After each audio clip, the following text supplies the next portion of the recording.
Um, Hello, everyone. Good evening. Welcome to our Facebook Live webinar for all MBA aspirants. The agenda for today's webinar is an MBA aspirant's journey map. So in management, we have this framework called a customer journey map. And on similar lines, we're going to discuss the journey of an MBA aspirant right from today's time when all B schools have nearly released their results. We want to discuss what all options do converts have? How do they select between multiple B schools? The skills required before joining any B school. What is the academic and extracurricular rigor like in any particular B school?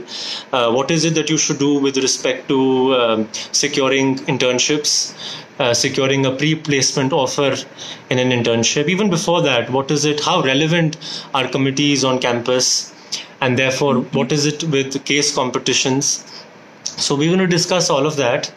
The moderators for today's webinar is going to be myself and my friend from my undergraduate in IT Surat, Sarthak Shah. He is a mechanical engineer. We passed out from college in 2018. He secured a 99.56 percentile in CAT 2017 during his final year and received converts from IIM Kozhikode, IIM Indore, and SPJMR Mumbai. He eventually chose SPJN for his marketing specialization and subsequently received internship and placement offer from Colgate Palmolive. For those of you who don't know me, I am a gold medalist from Electronics and Communication Engineering Department the very same year, 2018. Then got selected for the business management program at Acceleri Jamshedpur, received internship and subsequent pre-placement offer with the Boston Consulting Group. So without much ado, I'm going to invite Sarthak on the webinar so that we can start.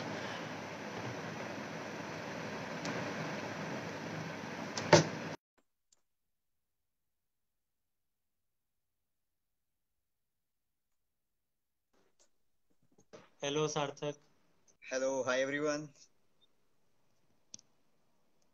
So I'm actually very happy that we have finally been able to do this because both of us were meaning to do this for a while now. And I think this is the right opportunity to do this because nearly all B schools have released their results. So it could be helpful for many people. Yeah, let's What do hope you say? so.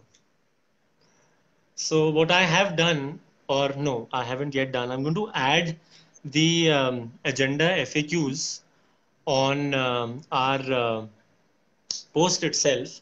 But apart from that, if anybody has any queries or does not understand or requires more clarity on what we discuss, I'm sure all of you can comment it below on the comment box and we can take it further. So why don't we start, Sarthak, right? Yeah, sure.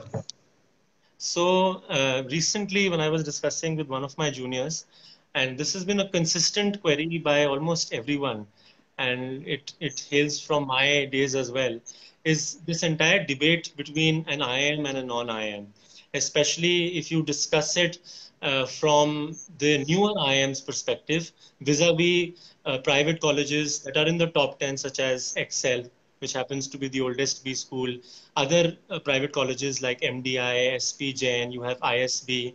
So how does one compare between newer IIMs and say a Lucknow, a Kozhikode, and these private colleges, especially from your experience, because as I said, you had converts from Kozhikode, Indore, and SP Jain, and you eventually chose SP Jain. So what was the reason behind? So I think we need to understand it from two perspectives. One particular perspective is will be the opportunities you get at those particular B schools, and the second part will be the social aspect of it. You know, the IIM brand which you carry along with yourself throughout the life. I personally feel that let us say we're comparing an old IIM with these old private institutes. I think they give you equal opportunities in all the domains. So opportunity wise, they are pretty much equal. But what I feel is all the colleges have a stronger area, or let us say the area where they are just the best. They might not be rank one throughout, on all the dimensions of the B school ranking, but there are particular areas like say marketing or probably consulting, and some B schools they just do a really good work in that particular area.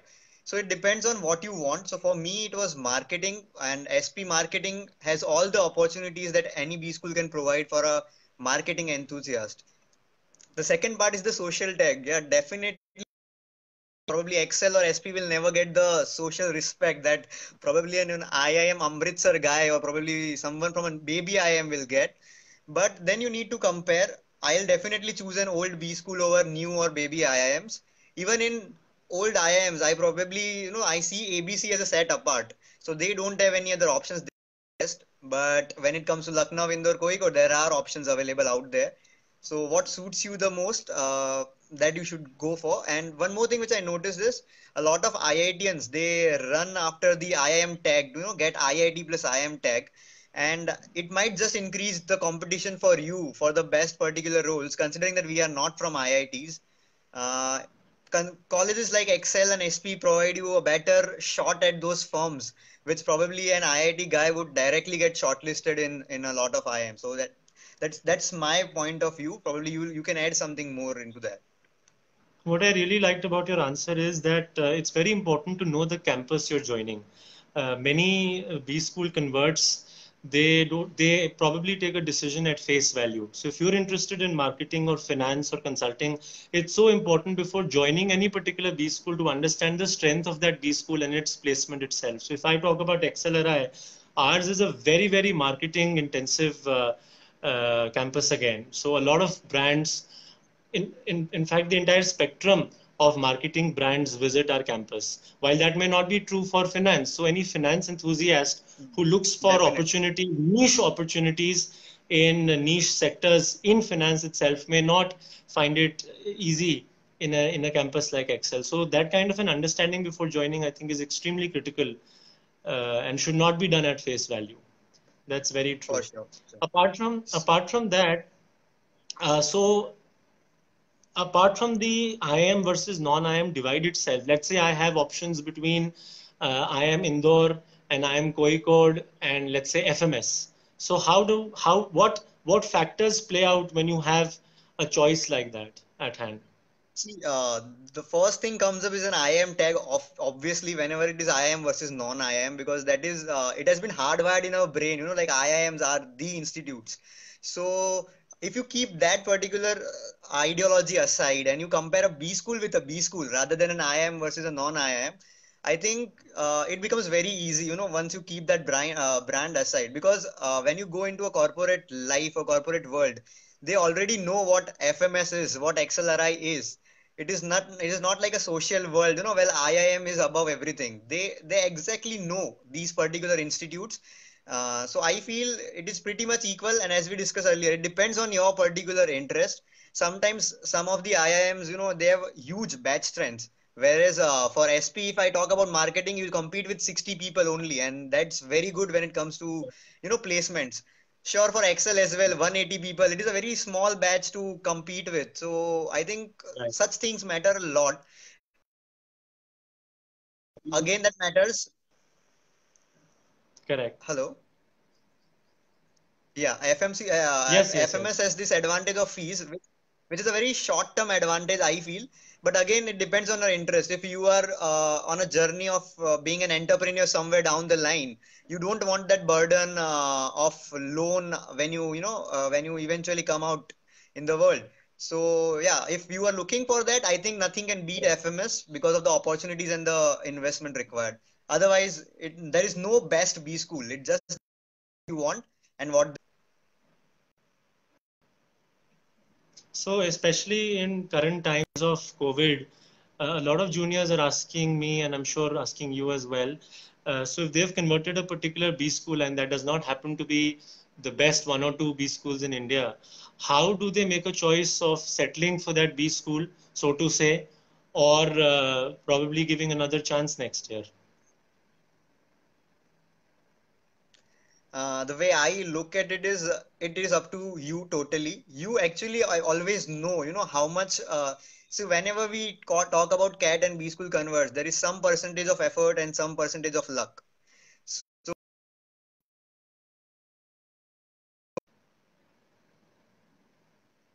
a part of you which knows the amount of luck which played in and your actual capacity. So if you are sure that you can do it again and that is not a big deal for you, there's always a risk that you because these B schools keep on changing criterias every year. Depends on your and Correct. work number of years. Because let us say if I'm a fresher or probably I have 1 year of work ex, it is going to be pretty much easy for me, if I take a big deal. But let us say if I have a 3 year work ex, next year is going to be make or break for me, and that an extra pressure on me, Correct. which probably in those 3 hours it can change the game altogether. So I might not want to take that risk, depending on my work ex, and yeah, that's I think matters a lot more than anything.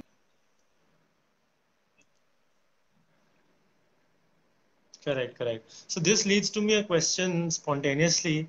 Is being a fresher at a B school, it does it give an advantage? Though both of us are freshers, but what's been your experience from SP? Do you feel being a fresher or having lesser years of work ex, probably say one or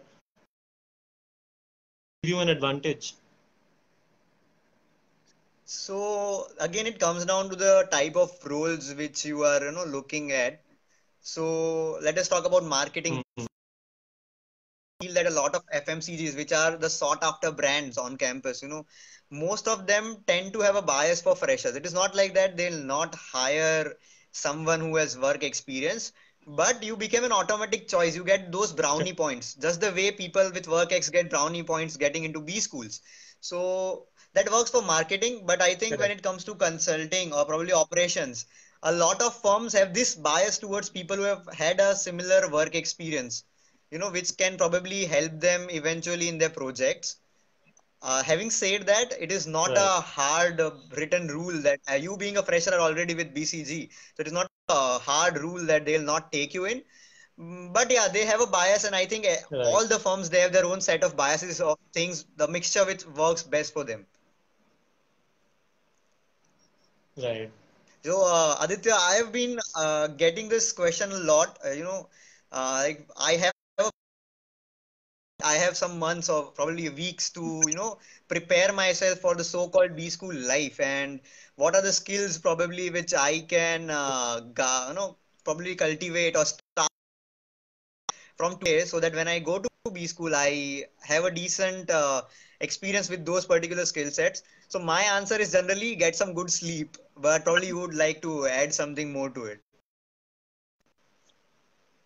Yeah, sleep is a major, that's a good answer. But apart from own experience, I feel there are two things that anybody joining a B school in a month or two should do necessarily. The first being finance and accounting. So any, especially a fresher, and this has been my experience the first term or so, that finance and accounting doesn't come naturally to us. Though we are good with analytics, though we are good with analyzing and with numbers, but accounting and finance has its own language. And to be able to understand that concept and fundamental, given the amount of pressure that any B school student in that first term goes, it becomes very difficult. And therefore, since anybody who's joining in a month or so has time, should invest in courses online, courses on Udemy or EDX or Coursera, or just simple basic accounting or finance courses and fundamentals and concepts on YouTube itself. So that level of basic skill, if you have, and familiarization with those basic concepts of finance and accounting, if you have, I think it's going to go a lot in regard to these subjects and courses on campus. So that's my first advice. Second would be Microsoft Excel. So Excel is such a big tool that's used in every second project on campus. And I have noticed, so though I was a fresher, but I noticed many WorkX folks also not being very familiarized and acquainted with the tool itself. And therefore, if you do a simple basic course online on the tool, on the application, on the kind of analysis we run on Excel and such tools, I think a lot of it'll again go a long way in your B school journey. Third, as you said, sleeplessness. I think it's very important to orient your mindset and your attitude itself that it's not going to be easy. In fact, I felt under the weather in my first term itself, along with the academic rigor, committee selections. You had CV making process. You had to prep for your internship. So there was so much on the plate that if something that was totally a miss in that first term was sleep, barely getting 3 to 4 hours of sleep, and therefore being able to fulfill that quota beforehand really helps a lot. Apart from that, I think pressure resilience, that is a skill that's required, along with sleeplessness, because there are going to be sacrosanct deadlines. There's going to be project work, individual work, group project work, and everybody is going to be busy. Those timelines, doing the work yourself, and getting the work done from your peers and juniors, all of that is going to be very difficult, and it might feel very intimidating and daunting in the first term.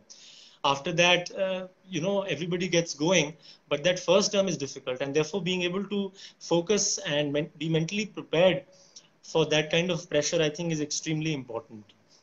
So, and lastly, what one can do is collect CV proofs, because Yeah, exactly. you need a one exactly, yeah, you need a one-page CV for your internship. And normally, what students don't do is not ready their CV proofs, and then they have to run around for those proofs with their prior work ex folks and schools and colleges. So if you have That those is proofs much ready in a complicated for people, changed their jobs a job couple role, of times and everything. That is very difficult, true. correct. Yeah, so this will be my advice for anybody who's joining B school. I think you covered most of the points. So, but I generally believe that, if you go with an attitude that you are willing to, put in your effort and learn, I think just sleep because you cannot probably, transfer it then. So probably sleeping helps and yeah, just be ready for the challenges. And Excel, obviously, Excel is one of the best tools. Yeah, true. So then, basis your experience, what are the most important factors and most important drivers that play out for securing an internship or a placement in a B school of one's own choice? So I think we discussed this earlier as well. So as we say, a lot of us get a good internship, probably a good job because of what we have done before we came to B school. And Correct. only for certain parameters we are actually added by the B school life there. Especially Right. for SP, you still get 1.5 year before start your internship journey. Not 1.5 year, but still some 12 months, 12 to 14 months. So you can still build your resume, your idea about your career, what you want. But when it comes to other B schools, probably all IIMs and Excel even, you need to be very sure because unless you know what you want, you are just going to run out for what is considered to be the best, and that keeps changing every time across the B schools. So I personally feel that you need to be ready with everything which you have done before. Keep it ahead in your head. As you mentioned, just get those proofs already because when you work on the proof, you already get some idea of your good strengths, probably your weaknesses. And so for me, when I was preparing my CV, I got to remember so many things which I had done in past and probably portray it, things which I Right. learned from those particular things, but I never knew I actually learned. Let us say from some hobby, you learned a skill X, but you were never free enough to think that that hobby is actually teaching you something. So The probably, learning and impact out of those hobbies. yeah, Yes. you just know the hobby, but you don't know the way it has shaped you. So probably you Correct. should think about those things, small instances in your life which have made an impact, which have changed the way you think. I think that matters a lot because when it comes to the interview, it is everyone knows same set of examples, everyone know the same jargons. So it is not much about, what you learn there because everyone learns the same thing. But when you bring out your life experience, that is going to be totally unique. So I think, and first thing will be idea about what you want, and secondly, Correct. self-awareness about what you have done so far and how it can shape your future and the company's future eventually. I think these 2 points cover most of it. There is some amount of luck. Well, you can just pray for that. I don't think you can do much about it.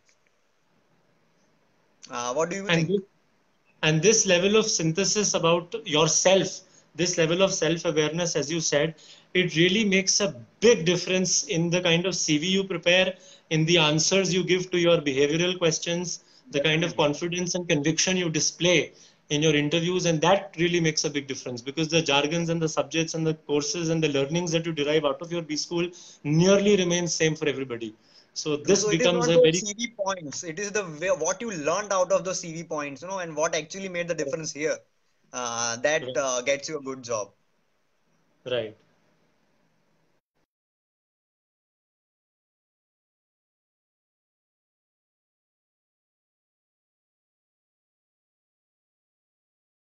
Things you want to do, and above all of that, how to manage the academic rigor and these extracurricular CV points, which everyone is in the everyone in the campus is running after. So how did you balance those two aspects, rather than just running after one thing, or probably running everywhere and not getting anything out of it? So what was your approach to balance these two things? I think there's a trade-off. So, um how do I? Okay, so I think it depends on the kind of profile you have. So, if any candidate feels that his profile prior to a B school itself is robust and is well-rounded and has enough spikes, then probably positions of responsibilities in a B school is not mandated, because that kind of a responsibility you may have already shouldered in your undergraduate. So the and the learnings that you derive out of those positions of responsibilities don't really change. So, having said that, I think there are certain committees on campus in a B school, such as PlaceCom, which is the placement committee. Then you have the SAC, the Student Affairs Council. Now, these are two committees, and a few as well. These are a few committees that do a lot of work, and work that has actual tangible that committee, but the entire B school community itself. And that's a lot of responsibility. Along with that responsibility, everybody feels that it's a thankless job, because you don't really get anything much more than the CV point itself of being a PlaceCom or a SAC member. Therefore, there is trade-off, because if you are a part of such committees where there's a lot of work, you have to shoulder a lot of responsibility, be responsible for the committee and its work, then it might affect, it is bound to affect and have some ill effect on your academics, on your academic performance and other interests. So, and your B school journeying itself. And therefore, if you are well aware of that trade-off, then I think you can make a choice for yourself. Secondly, coming back to the profile itself, if you feel that your profile is robust enough, yet you want to be a part of these committees for experience, for more bonding with your friends and seniors and juniors next year, then I think it's the best place to be at. Otherwise, there are so many things that you can pursue in a B school, such as case competitions. Now, case competitions are a lot of learning. That's a source of a lot of learning out of those synthetic business cases, real business cases also, that a lot of these companies launch. So, if you do that apart from your project work across subjects and courses, then I think it's a lot of learning. So I think I see this comment which is like Placecom people usually get the best jobs. I think that is a myth. At least what I saw at SP, it is not true at all. Obviously, that particular CV point can make a difference in a particular company somewhere or the other. But nowadays, Right, with all the colleges, getting more and more transparent day by day, I think those days are gone when, the people misuse their authority or probably, try to get in better sets for themselves. Probably that is no more there. But yeah, they definitely deserve respect because it is not an easy task. So that POR right, itself is very heavy when it is there on your CV. So probably right, if let us say I was in the placement team for NIT Surat, but that comes nothing when it is compared to placement team at say SPJIMR or Excel or say any of the IIMs, because the right, sheer amount of pressure, the time management, because he or she has to do everything which a normal guy is doing, and right, above that they have to put in those efforts, those sleepless nights.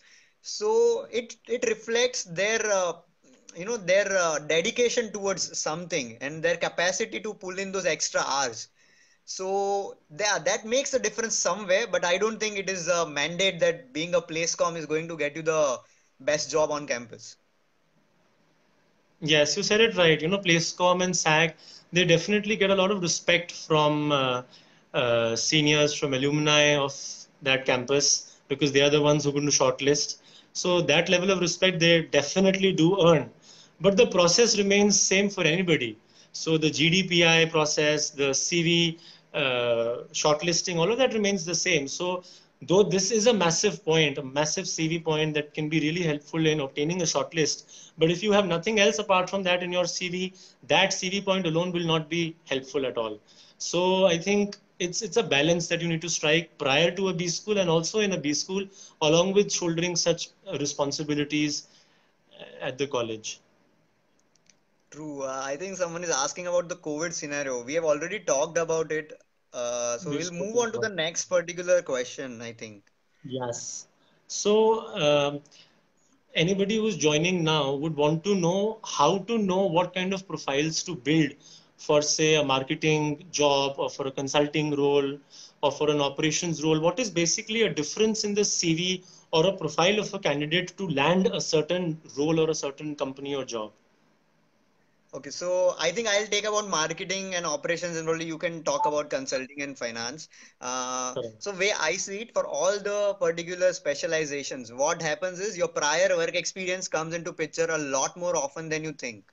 So Right. probably what from my personal experience to get into operations, probably if you have some shop floor based work experience prior to B school, it actually increases your chances, of getting into those kind of roles, because everyone Right. will like to have someone who has some prior knowledge or some idea about how things actually work. Having said that, marketing is totally opposite from what I saw. They have this bias for freshers somehow, Right. probably because of the age. A lot of marketing firms, they start with sales stint. So those roles are generally in not so good areas. They start with rural stints and everything. So that is when your stage of life where you are in right now, your age, that matters a lot.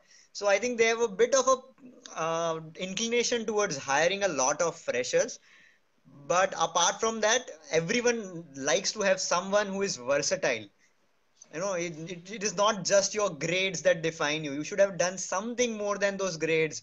Probably a hobby, or probably even if you're a movie buff, you better be a good movie buff. So it is not about what you do, but it is about how passionate are you about those things, because they define you as a human. Apart from just a Okay. professional guy, you are a human as well. Um, yeah, I think your work experience and these particular sets of things, your diversity and your thought process, but thought process cannot be gauged by the CV. That will be gauged during the interview itself. So those are the things which particularly get you in. For operations, I believe good work ex. For gives you an edge, but again, it is not a hard written rule. There are exceptions everywhere, but yeah, this is what I observed so far. Right. I'd like to add here, I feel apart from your current profile, I think there's a couple of things that you can do to fetch or land a job, at least during finals. Not necessarily for internships, because that happens nearly 2 or 3 months since you join. But for finals, what you can do is pursue some professional certification courses. So, for example, for people who are interested in finance, now there are certification courses like CFA or FRM, and then you have these courses in operations called TQM and Six Sigma. So these kinds of lean management. So these professional certification courses, if you do, recruiters will be able to gauge your interest in these specializations and niche areas, and then your CV could be shortlisted. Once that hygiene is done, and you've crossed that bar, then for interview, you're right. All is seen and is appreciated is your learning. So everybody wants learners, I think. As business leaders of tomorrow, what they want to see is that you're a good learner today and that you have the ability to display quick learning curve. And I think we've discussed it previously also, be it finance. This is how I view it, if be it finance or marketing or operations or consulting, at the end of the day, what you're doing is selling your work. In marketing, you could be selling your product or service. In operations, you could be selling some proposal to better institutionalize an operational mechanism. In consulting, you're obviously selling so many things to your client. So in finance, you're selling investment proposals to banks, this, that. So the core competency remains the same. The outward form changes. So if you are best at that competency, the recruiter will select you. So I think this is what you can do for your CV shortlisting and subsequent interview selection So also. I'll again like to highlight that particular point that it needs to be a professional certification. The Right. Quora you read a lot of things on Quora that Coursera certificates will help. They, I don't think, help you a lot in your shortlist. They become a talking point in the interview. But unless and Right. until it is a proper certified, professional level course or a diploma, it doesn't make a Correct. shortlist difference. So for all of you who are listening right now, try to get those certifications which are professionally offered and not just a Acknowledged. random certificate course. Yeah, that's it. That's all I think But we do have you covered all think those. what's been your experience from SP?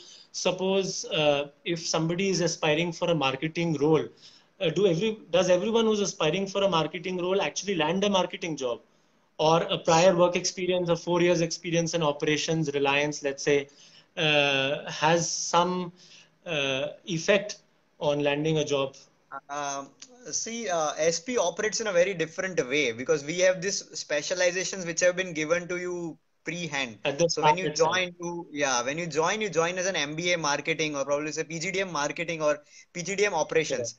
But even within the marketing, there are people who have operation work ex. Okay, so Right. those, especially you're talking about, those odd ones out, 4 year work ex, or let us say like some 40 Right. months work experience, which is very rare in B school. Not a lot of people join B schools at 40 months of work experience. So those people did find some issues joining FMCG roles because, yeah, you are the odd one out and no one will like to risk there because what has been working for them is freshers. So why risk it? So that is the way I see it. And again, your 40 months experience means you know a lot of things related to those particular domains. So those people, especially what I saw, were more or less placed in sales or marketing related roles, but into technical firms. Let us say if I have work experience of IT sector for 4 years or say 30 months, I'll be able to sell it much better than a fresher. So when you talk about Right. FMCGs, yeah, they have a bias for these, and if you have a higher work ex, it gets a bit difficult to get into those particular roles. But as I always say, there is always a role for you, which will be, perfectly well designed for you. And that is going to come one day or the other. You just need to wait and ideally you should be thinking on the same lines. You cannot be dreaming randomly about all the roles out there. You need to see your Correct. profile and then dream. You cannot just dream. So with 4 months and such odd instances, I think it matters. You cannot cut off 4 years of your life all of a sudden. They matter, Does have but an impact. it is up to you to utilize it well, or probably just cry about it and not do anything else. It is up to you. It is in your hand. And that Correct. said, you will still get the particular domain, let us say marketing, but you cannot say marketing in FMCG or say marketing in HUL. That even a fresher cannot guarantee. It is just that his chances are a bit more than your chances. That's it. Right. So moving on, what are the most sought after brands and roles across all specializations in SP, or what's been your experience like? Okay, so right now, there was a time when branding was considered to be the top-notch shot, whereas right now the trend is moving towards consulting, and I think consulting is also getting a bit outdated now because people are moving to IB and venture capitalist roles or probably private equity roles. So I Correct. think if you see at top three ABC, probably IB in VC roles are right now the top shot ones, and those firms generally don't visit a lot of campuses. So and you need a very stellar profile at those. But I'll talk about roles which go to a lot of campuses. Let us say consulting. So for consulting, uh, MBB, McKinsey, BCG, Bain are obviously sought after roles at for anyone who is actually interested in those things. There are a lot of people who don't know what they want to do, so they are definitely going to chase these particular roles. Apart from that, talking about marketing, I believe there are key FMCG firms which are sought after, and those are HUL, RB, P&G, Colgate Palmolive, and a couple of few more. That again depends on what you want to sell. But these are the brands which are generally, these have the most cutthroat competitions. But I was wondered to see a lot of people targeting e-commerce this year, which was quite surprising. Those people think that that is the future. So rather than chasing what is the current hot shot, probably you might want to try something which will become very hot probably in the next decade when you are at the prime of your career. So I saw a lot of people applying to Amazon, keeping big roles aside and waiting for Amazon to come. A lot of people waited for startups like Swiggy and Zomato because they think those kind of experience are what will shape the future. So it again comes down to you what you want. But yeah, I have named a few brands which on those particular areas are currently the most sought after in SP. Right. But do you think roles and firms that have been traditionally famous are sought after, or these are roles that offer something very unique and different in terms of pay package and kind of learning, the ecosystem of the company? What really makes a big difference? I think more than what happens in the company, what makes the difference is what happens in your B school. Because everything you hear, every advice you get is probably from your Right. senior or probably what is happening in the B school. So probably if I was in SP, I was targeting, let us say, firm A, firm B, firm C. And I thought that those are best for me. But had I been in Excel, probably I would be targeting firm X, firm Y, firm Z.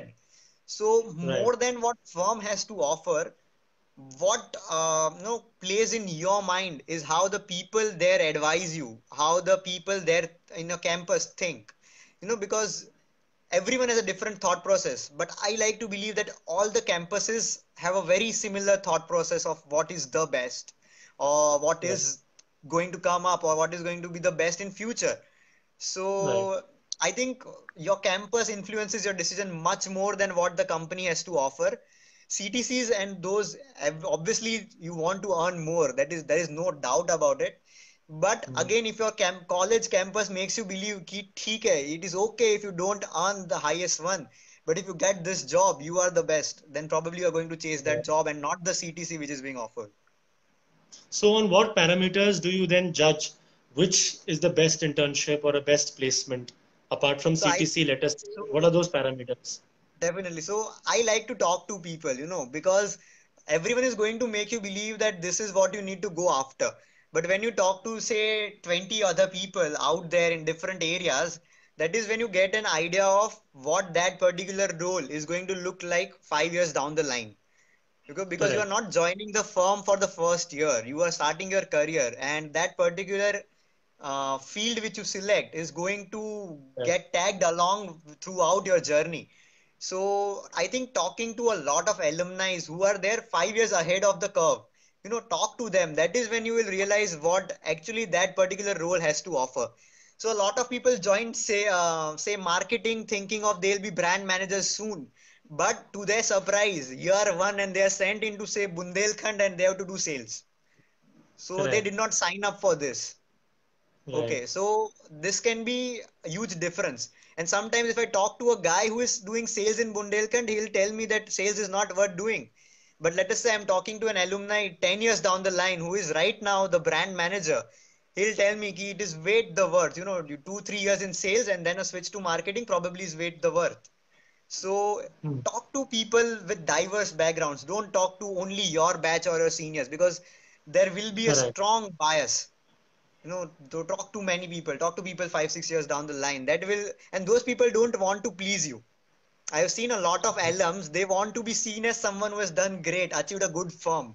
So they have this bias of, glorifying what they have received.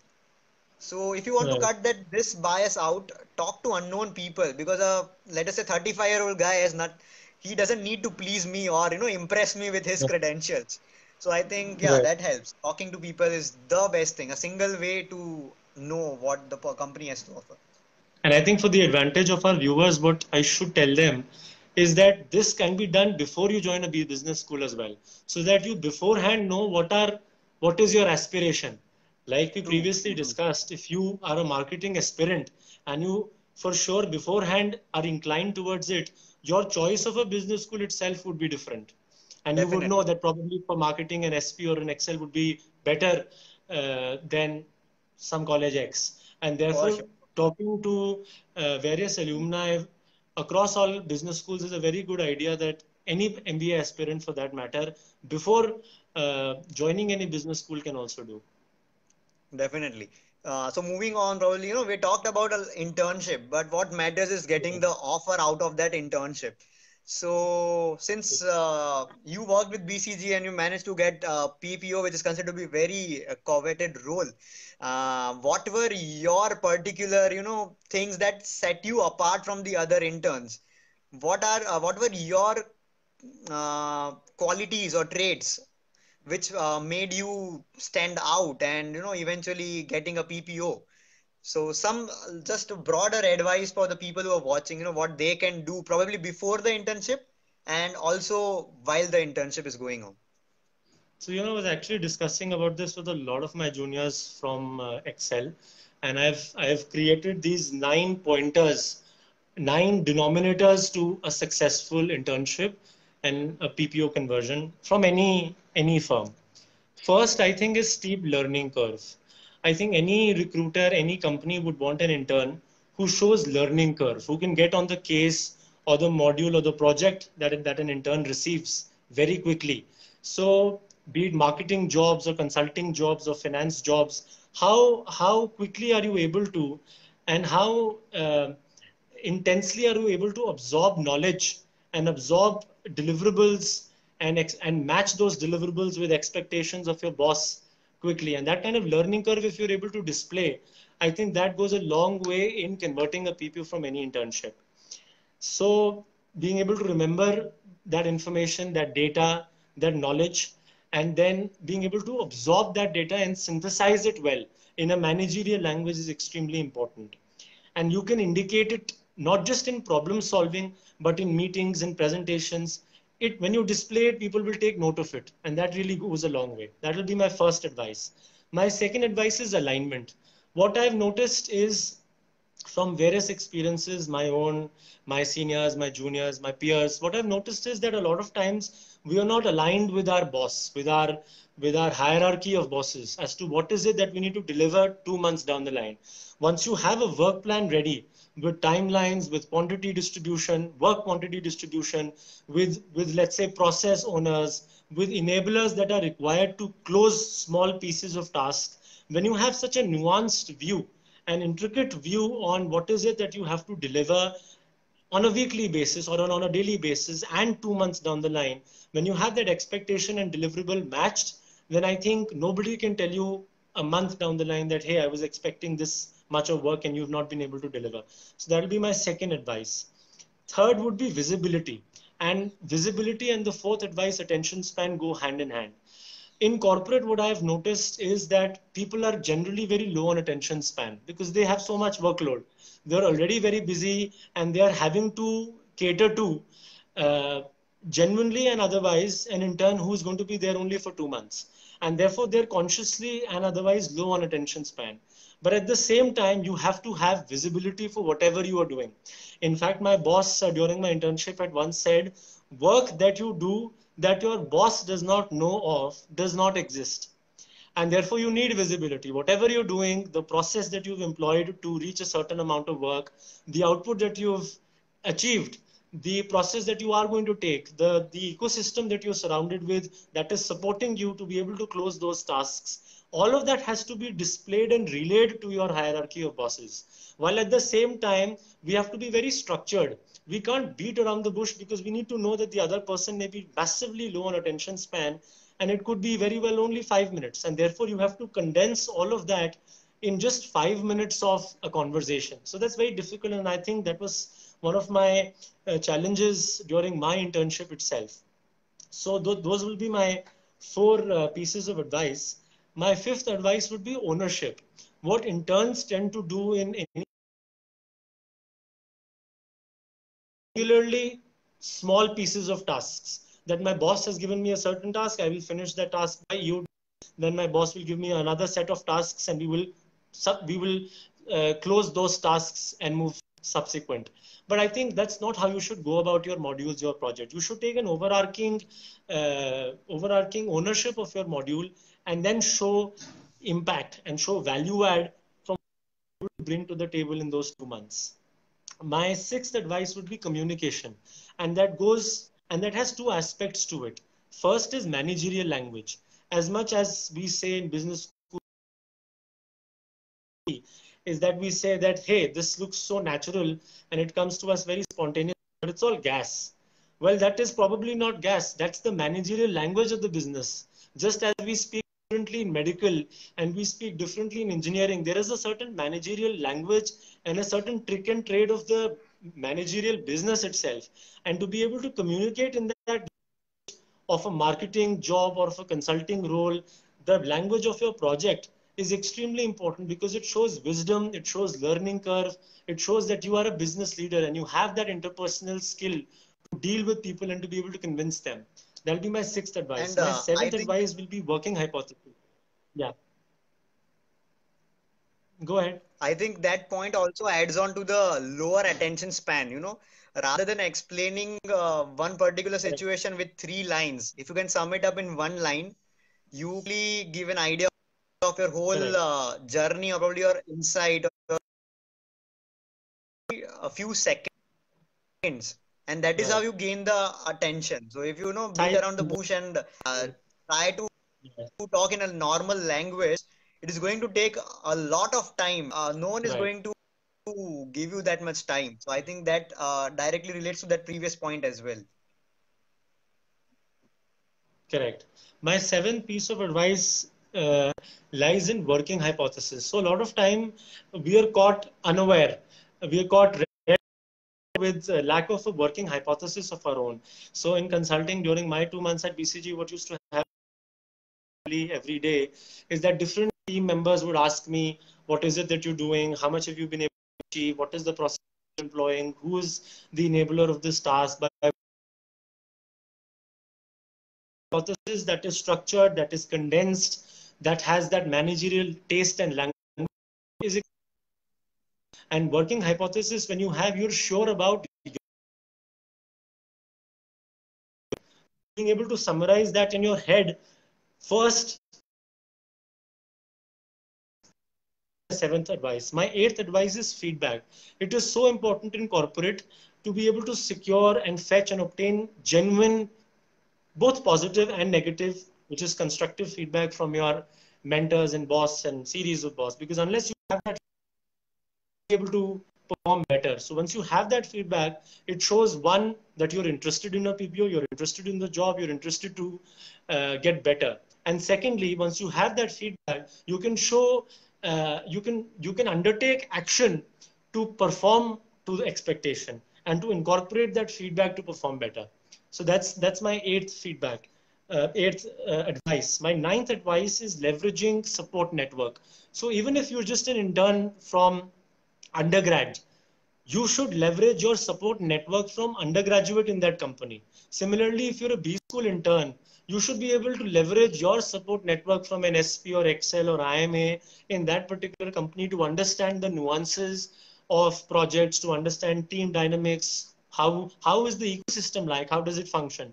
So when you have that level of knowledge and awareness of the ecosystem and the company and the work, I think it helps. It really helps. And lastly, ideation. Nothing really impresses, honestly, any company on any role than ideation. And I keep on telling this to my juniors on campus also, that it's so important to show business acumen. It is so important to show business creativity. What is it that you are bringing to the table that's new, that's innovative, that's creative, that nobody has ever talked about? And it has to have some business practicality attached to it also. You can't certainly talk about something that's completely impractical. So to be able to know what is practical, what decision making would create impact and have value add associated with it, I think is extremely important in impressing any recruiter or any mentor or boss while your internship. So these will be my 9 pieces of advice a pre-placement offer. Do you have anything to I think add? you have covered most of the points. Yeah, you have covered most of. Give you small things which you can do. These people can try. Gave was the hard line strategy sort of thing. I'll give you can do just at that particular point. So Right. one thing which our dean actually told us, keep a 6-slide PPT ready every day, and it should have your work Right. done so far, because you never know when you'll be called Right. upon by the person. And when you try to Right. communicate just orally, the attention span reduces. But if you are your laptop Right. along, you will not miss out any points. That guy will be pretty much impressed that you have something which is right now directly presentable. So that needs Yes. effort, but it reduces your eventual effort towards the final evaluation anyway. And that And the third thing that is level of that level of storytelling structures your thought process, it structures your communication, and it's very effective. You know what to talk about, and you know the attention span of the person, and you deal with the attention span of that person that way. So it really structures your thought process and communication itself. Yeah, and the second point is a lot of time we answer a similar question, but we don't answer that particular question. So you need to Right. keep this in mind, because of your biases, you might just answer something which is very much Right. similar, but is not exactly what he or she is looking for. So that can be the Right. second point. Just read the objective of the project again and again every day before you start, so that you stay Right. aligned, so that you don't just go off track. Because it Right. happens a lot that your whole week gets lost in something which was not aligned to your final deliverable. Correct. And the last thing I think is, don't expect that you'll be your manager will be spoon feeding you. This is what you are supposed to do next. First go Right. and tell him, this is what I want to do next. And that is when the feedback will automatically come, that no, this is what you should do next. And I think that Right. is how you keep on climbing the stair, rather than just Right. waiting for that guy to show you.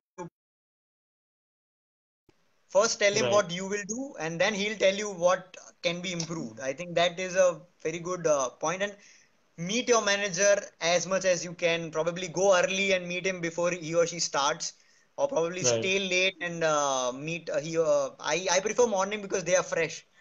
So I generally used to meet them 10 minutes whenever I could every day. I tried, it happened every day, but it did not. But yeah, I used to put in those effort for 10 minutes every day in the morning. And I think that covers all the points which you have mentioned. It gives you visibility, it gives you, it makes sure that you stick to the project, everything. So yeah, I think these are the tangible things which people can do. Moving on, Yes. Aditya, I think this is the yeah, this is one of the last questions. So what if I don't get a PPO? Does my life end? Or probably, there are things which I can do and get probably an even better offer eventually towards the end in summers, in finals, I think. Yeah, before that, what's very important is to get CV points from your internship, because I've seen my friends struggle for those CV points. If you don't have that ready, it consumes time. So get those CV points from your internship that show impact, that show value add, that show learning.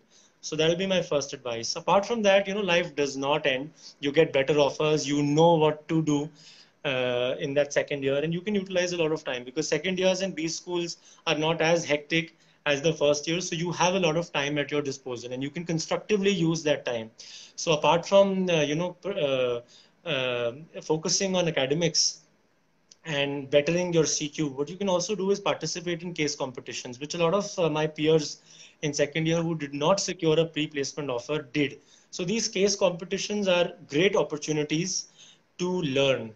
You have these real business cases floated and launched by nearly so many firms, and when you participate in them with the right kind of people. So you need a group where everybody is interested to participate, interested to learn, and interested to deliver. So if you have that kind of mindset, and those minds together, put together in a group, as I say, and this is my favorite thing, nobody is as smart or as intelligent as everybody of us put together.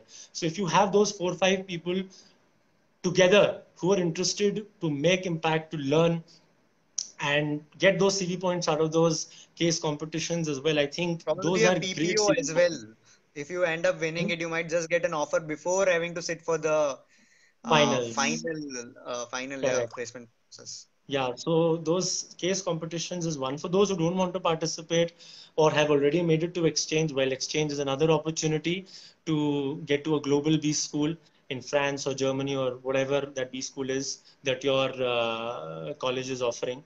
So apart from that, what you can do is professional certification courses. I think we've spoken about it earlier. So if I am a finance enthusiast and I want to land a finance IB or VC job, I know what kind of professional courses to complete, be it CFA or FRM, or if it's an operations job, I know TQM and Six Sigma and lean manufacturing. These are my courses to target. Professional courses also show, they signal to the recruiter that you're interested in this job or this role or this specialization, and that really helps in the shortlisting itself. So apart from that, if you're a part of sports team or if you're part of committees, some committees they really help. So that is it. Would you like to add? No, I think we covered most of the things because even Previously. if you don't do anything, with the existing profile, you might just get a good role in finals. So it is definitely Right. not the end of the life because your PPO actually depends on a lot of factors which are not in your control. Probably the firm doesn't have enough vacancies. It can be anything. It can be XYZ, which probably doesn't reflect that you are not good. You might have done amazing work, but Right. due to some reason you did not get a PPO. So Right. all is not lost. So yeah, definitely all you said is probably, it will add to your current form. It can add to your current CV points and probably make you look like a better candidate. But even if you cannot do all of those things, I think you still have a fair shot at a lot of firms. It is just a matter of luck that you probably did not get a PPO. So just believe in yourself, give your best shot out. That is what I can say. I think that And to makes a huge and to difference. sound real and genuine, since I genuinely believe in it, and to sound encouraging as well, there is no uniform path to success. I mean, every company is looking for diversity of profile, diversity of interest, diversity of previous experiences, and therefore your journey may not be same as somebody else's, but you need to be able to derive learnings and be a better person, be a better business leader out of your experiences, multiple experiences previously and through your business school journeying as well. So I have seen people who did not get a PPO but ended up in a much better firm, in a much happier Correct. way.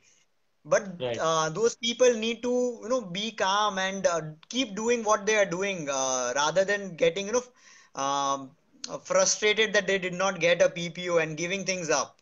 I think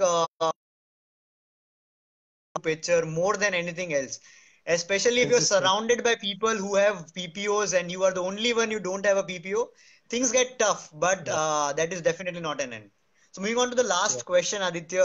This is, I think, my favorite. Everyone keeps on asking why are MBAs paid so much? So what do you learn in those 2 years that your salary gets probably 3x, 4x, or even 5x at times? So what are you actually doing? What are you actually learning? And is it is it something tangible or is it just how this corporate thing works? So what are your views on it? What did you learn from your Excel journey? So, top of my head, I think six key learnings, six key takeaways for all those MBA aspirants watching us. First would be basis my experience and journeying from Excel. First was definitely pressure resilience. As I spoke about it in my first answer, I'll speak about it genuinely so in this on this occasion also. I learned how to feel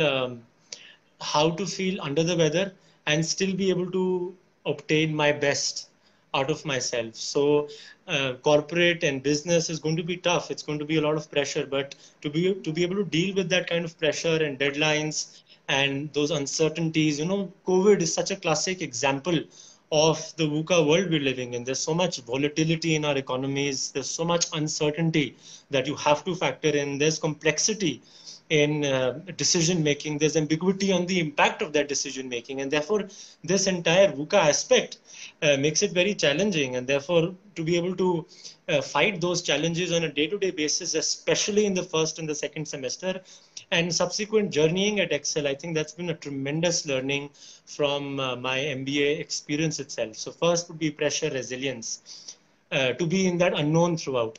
Second would be structured communication, and that's a key learning from my BCG journeying, right from the shortlist to the PPO and thereafter. I think what I've learned from my B school itself is structured communication, that I've realized that you have to be convincing, you have to have conviction about your output, about your impact, about your deliverable, and then only, and then alone would you be able to sell it to somebody else and convince someone else of a higher authority or higher stature, or be your peers or juniors. And therefore, that kind of communication and interpersonal skill I've been able to develop out of my 2 years of journeying. And that's one of the key reasons why probably companies offer such lucrative packages to MBA pass outs as well. So structured communication would be second. Third would be managerial language. As I spoke about it earlier, there's a certain trick and trade of every business. So there is a language to a medical field, a language to an engineering field. Similarly, you have it in the business corporate sector as well. So I have learned that managerial jargons, managerial language, that I've started to appreciate more as I continue to journey through my MBA experience. So that's been another learning. My learning curve itself has increased manifold. Probably as business leaders, you have to show a quick learning curve. You have to be able to swiftly acquire a lot of knowledge, the markets, of the economy, of your employees, and therefore the intricacies and the nuances. So if you're able to do that quickly and swiftly and spontaneously, if it comes to you naturally, it is a big asset. And a certain step I've taken as a part of my MBA curriculum. So that'll be another learning. And lastly, it will be business acumen and leadership. As I just spoke, none of us are as smart and as intelligent as all of us put together. So to have that humility and have that heart and have that humanity to accept that you are not perfect, you have flaws, and so do others. And the business leadership itself is to show that humility and heart, that all of us need to work as a part of a group, as a part of a team, as a part of an organization, to be able to show impact and create value for not just your clients, your customers, your stakeholders, but for people at large. And therefore, to have that humility and that humanity, I think that's what Excel has taught me. I used to, for so many years of my life, I've learned it from my parents itself. And I think Excel has only reinforced that feeling in me, that I need to continue to strive for a lifetime of purpose, passion, and impact. That's how I write it. And as much as it sounds grandiose, it isn't. It's so real. It's so real for me. And I've learned it from business leaders, from my own college, from my internship experience. And I am on that learning curve. And to be able to stay relevant and stay afloat, I think in the business corporate, I think you need to be able to display this ability. So these are my key learnings and takeaways from Excel and my B school. So I like to club my learnings in four particular heads. The first Yeah, is, the experience. The experience you get for 2 years is unmatched. And correct. experience teaches you a lot more about yourself than the experience itself. It sounds Yes, very fancy there, but when you take different challenges head on, when you try new things, you, rather than the new thing itself, you know yourself better. And that self awareness, which is generated, that is my second point. From experience, it goes to self awareness. The self awareness which you get, of your own strengths, yeah, weaknesses, and in fact, what you want. So I think those make you a much more better version of yourself in just a very short period of time, because in undergrad we generally don't think so much. We are like, okay, first year, second year, third year, final year, done. So that is how we correct. think, but It is you very think in a linear. totally different way. Yeah, it is not Yeah, linear. No, it is a very gray part of your life. It is not a black and white, on and off, or success or failure. It is possibilities. So I think their self-awareness and experience, they come in handy.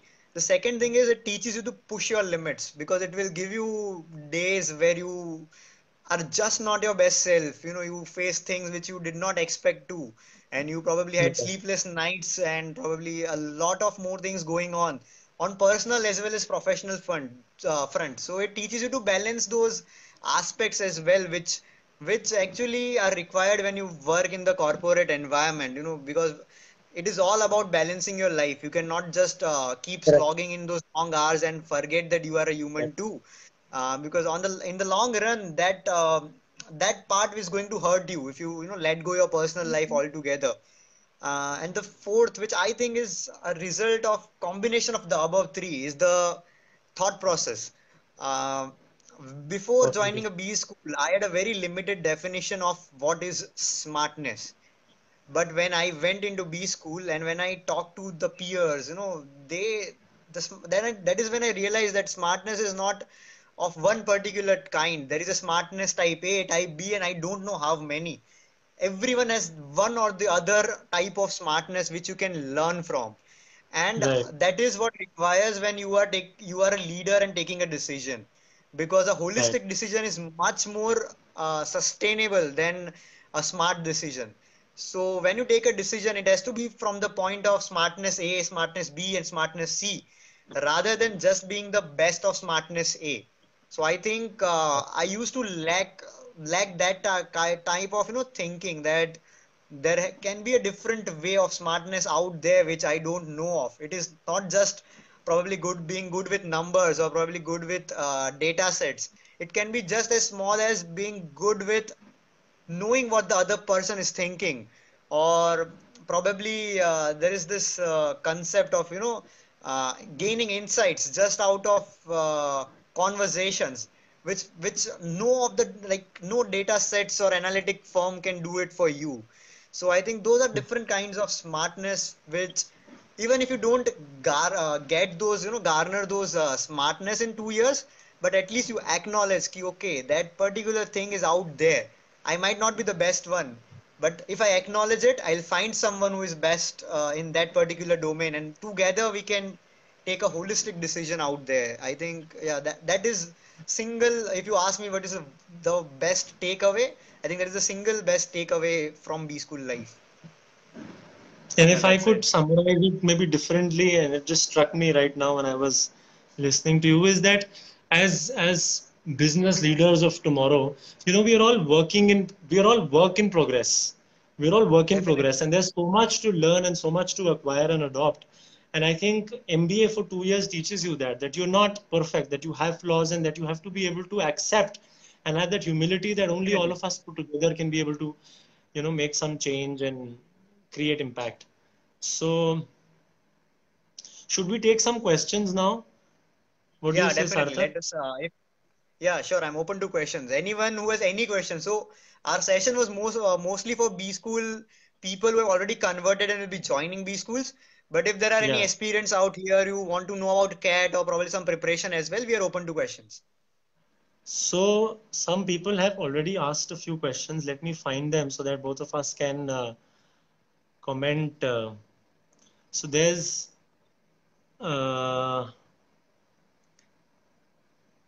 I think there is so this one Akash. about top colleges with one can aim with low or high ACADS. I see one question from Harshdeep. As we all can see that offers made to B school students are getting rescinded one or the other day. Is it the right time to seek admission as the outbreak may sustain in picture for almost? Okay, I get the question. So what do you have to say here, Sarthak? I think we already discussed it earlier, but let Yeah. us take it in detail. So I think there is no right or wrong answer. Like every decision, Correct. there is a risk associated with anything which you decide to do. So we can Yes. actually weigh the pros and so we can tell you the pros and cons, and then it is up to them to weigh them and decide what is important for them. Right. So let us talk about cons first. Like what can Yeah. go wrong? So Yes. one thing which we both in the whole interview or this webinar have been focusing on is the B school experience, right? So if the whole thing goes online due to a second wave of corona or something, and the whole B school experience goes out of the picture, I feel that the learning is going to suffer much, and it is going to be much more than what we can think of right now, sitting here. Because, Right. as I mentioned, there are softer aspects to thing which cannot be taught over a webinar, which you just Correct. learn from observation. And if that is taken away from the B school, I think it is a very bad shape to be in, and it might just Right. hinder your process and of the B school as well as your progress in initial years of your work life. Second And thing I see. more tangibly speaking, I don't know if you were going to talk about the same thing, but apart from that, experience and internships in most campuses are only 2 or 3 months away from your joining. And if this COVID is to persist, then a lot of offers and jobs and roles in companies will not visit all campuses. So Definitely. you definitely don't. And plus, when you talk about an online interview, a lot of Right, things will go on what you have done in the past. So it will take away the B school thing out of the picture altogether. Anyway, it is very less, but it is not zero. You might lose on getting PORs, probably getting live projects, a lot of things. So eventually, your interview will be based on everything that you've done in past, and correct. I think that is a very bad shape to be in altogether. So probably Right. talking about a few good things as well. So if Hmm. we compare it with 2008 crisis, a lot of new openings were found in 2008, into 2010, 2010, 2011. That is 2 to 3 years down the line. So that is when you'll be actually going out there in the corporate world. And probably you can expect a lot of jobs because if the offers are getting cancelled right now, those firms will take hard and fast soon. Correct. So probably we can expect that in 2 years time frame, considering the fact that corona waves don't keep on coming again and again. So if that happens, if they come on again and again, then but I still believe either we'll be out of it or we will find a way around it. So I think 2 years Correct. is a good timeline when the job scenario will more or less be relatively at a good position. So if Right. everyone is going to suffer, everyone will suffer, but you will relatively be at that position itself. People, the higher And authorities will suffer as well. even with respect to economy, if there is to be a V-shaped recovery, which many economists suggest, then 2 years down the line during finals, you would see many companies revisiting campuses.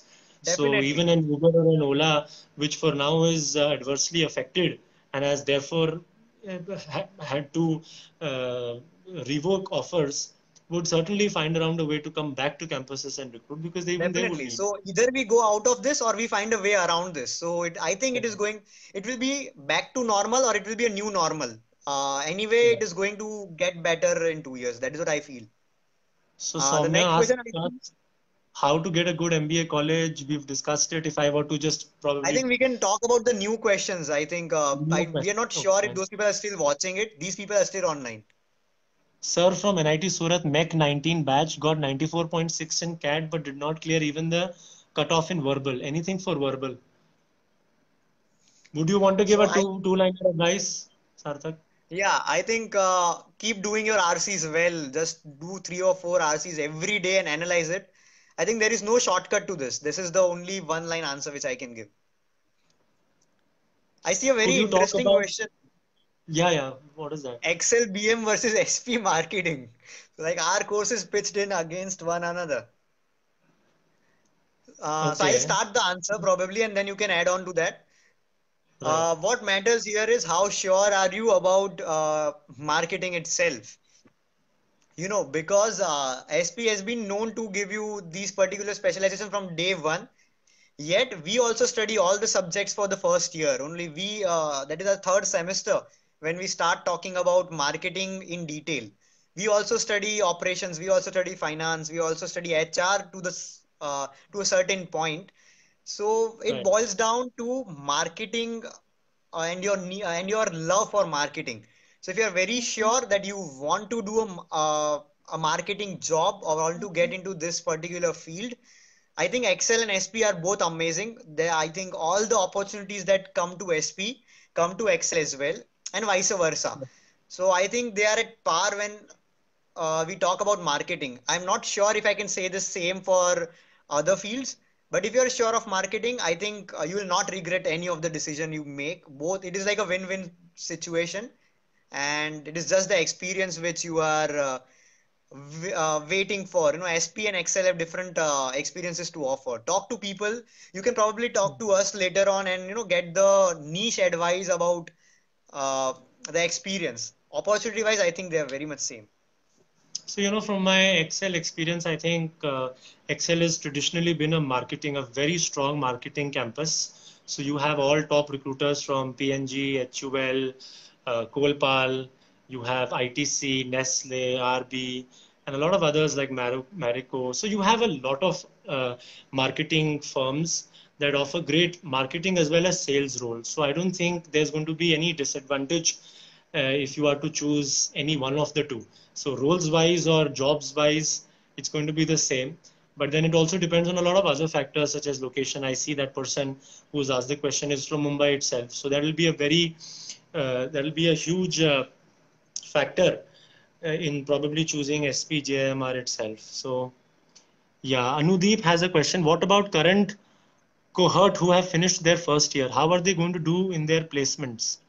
So placements are going to be in December, January. So hopefully by then, COVID, either we will be able to eliminate it, or that will be a new Live with normal it. where we'll Yeah. live with it. We will find a new normal. So either way, I think the placement committees of campuses will find a way.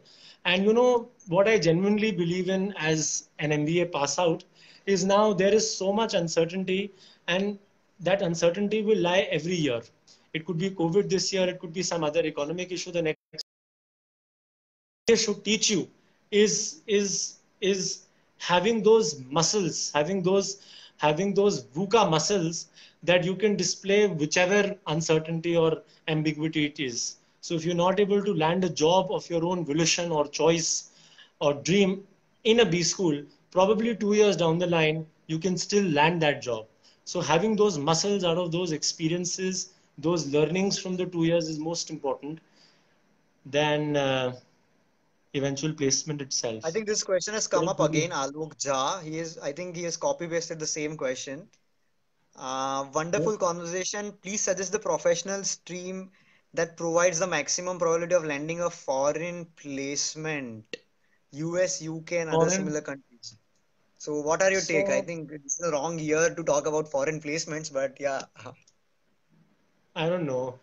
Foreign placements, I think if I were to talk about consulting, naturally, top consulting firms, they definitely do offer a chance to go foreign because speaking from my own experience from BCG and similar companies, I've noticed that there are opportunities available inside the company for you to go to US or UK, right, from India a year or 2 years down the line.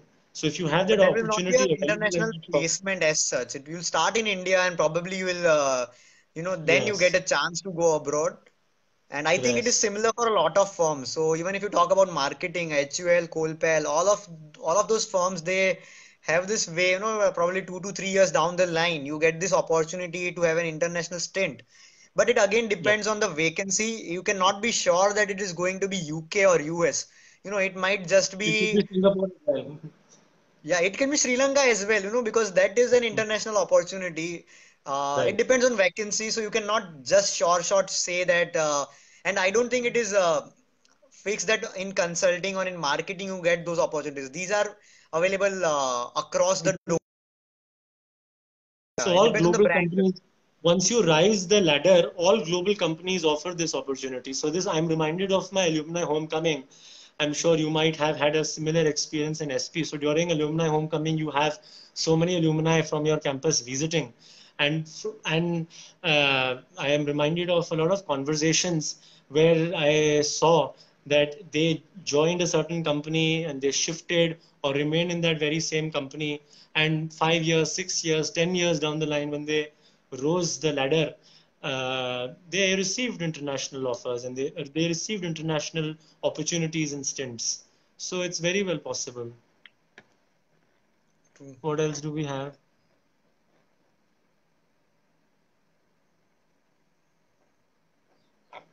Is it better to go for MBA a year later, keeping the current COVID scenario? So it depends on, I think, how much you believe in your potential to be able to And it recreate that depends kind on of a which B score. school you have converted as well. Which B school you have converted as well. Yes, You might yes. not get, say, if you have an IIM Ahmedabad right now, you might not be able to convert it next year. So CAT is a So very naturally, unpredictable process. CAT, not only CAT, the whole process is quite unpredictable. So it depends. I think we must talk about this on a personal level. Feel free to approach us. I think there's no generic answer to this. do people with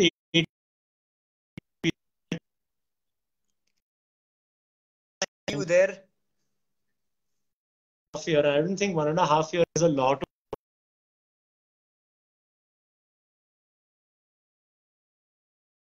Yeah, yeah. I firmly think that. Hello, you're not audible, Aditya.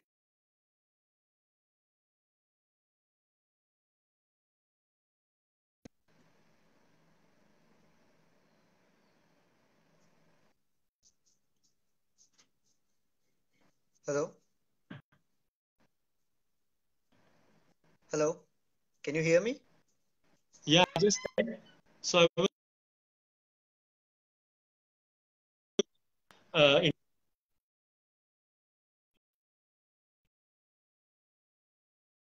experience. So if they could do it, I'm sure with an 18-month work experience, it's possible. So it is down to, again, as we spoke of it earlier, the learnings you derive out of your multiple experiences, the kind of profile you have, what the kind of behavioral questions you answer, the way you answer.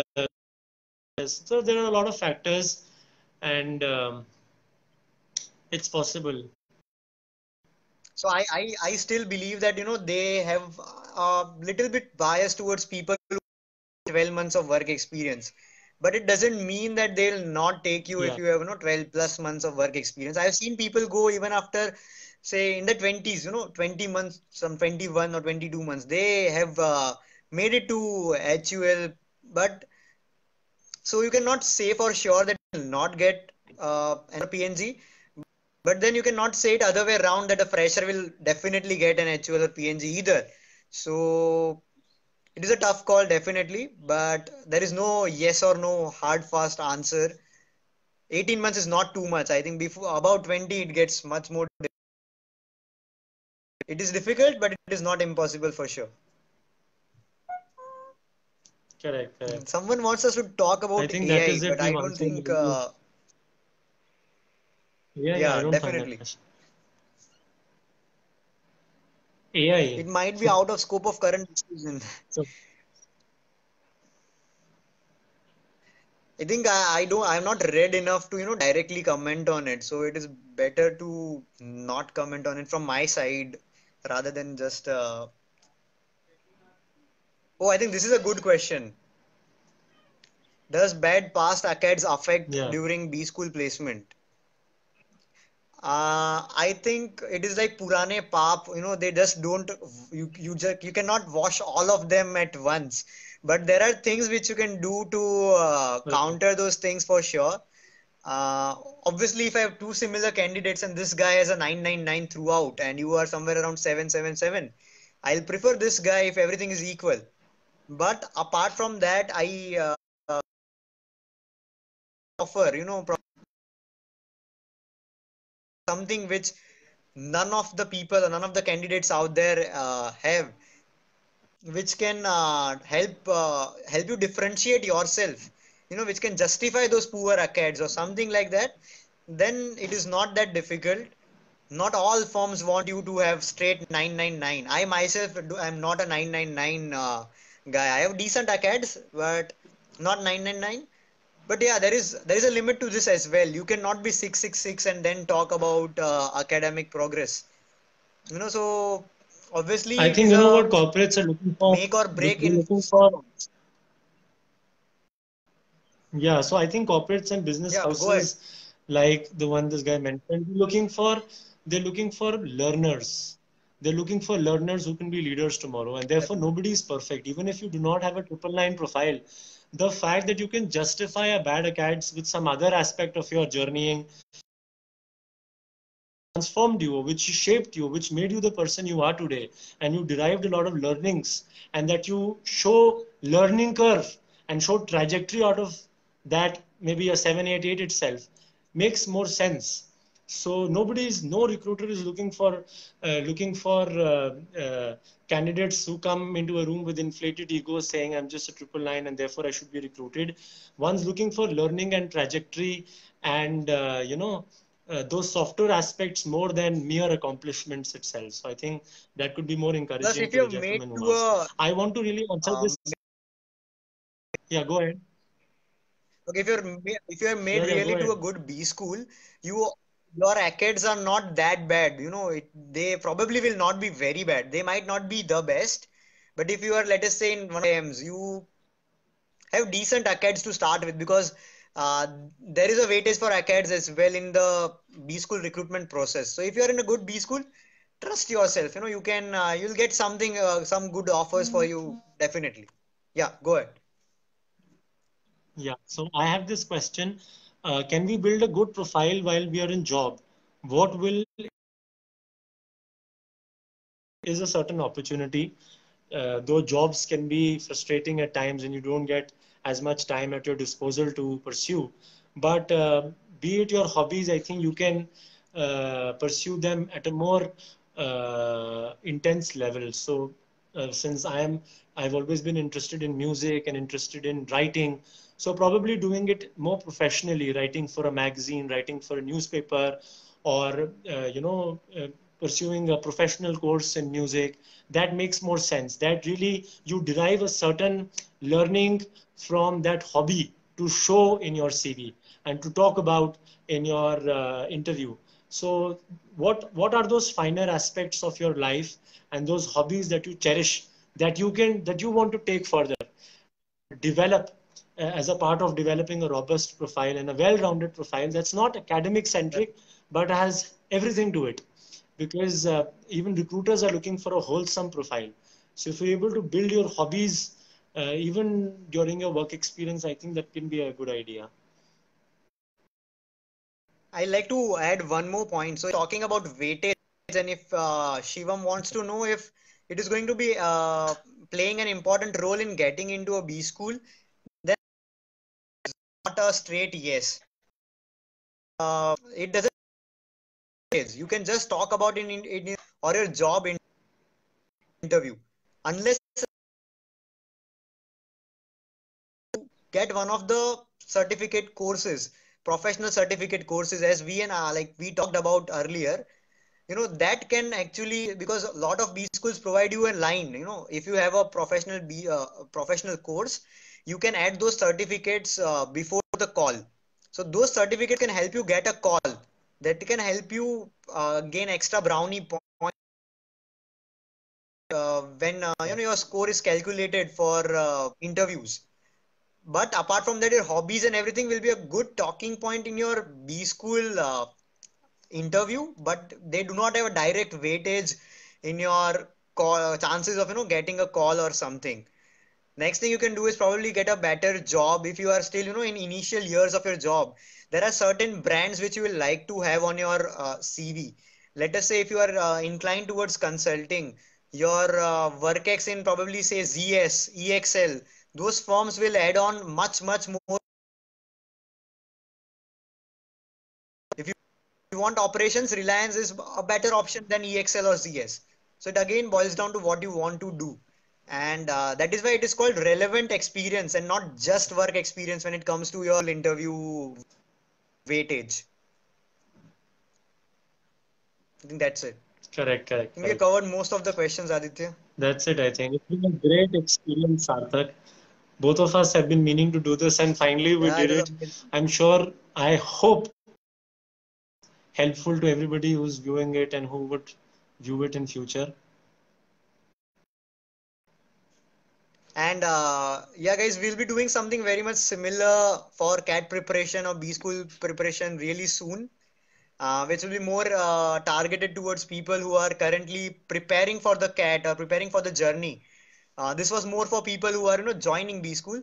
So if you fall into that particular criteria, just watch out our space. We'll be soon declaring time and date for the same. Hope to see you soon. Correct, That's it, correct. Aditya. Been That's all great from my side. experience. Thank you, Sampath. Yeah, thank you for joining. Thank you. Thanks. See you. Bye. See you.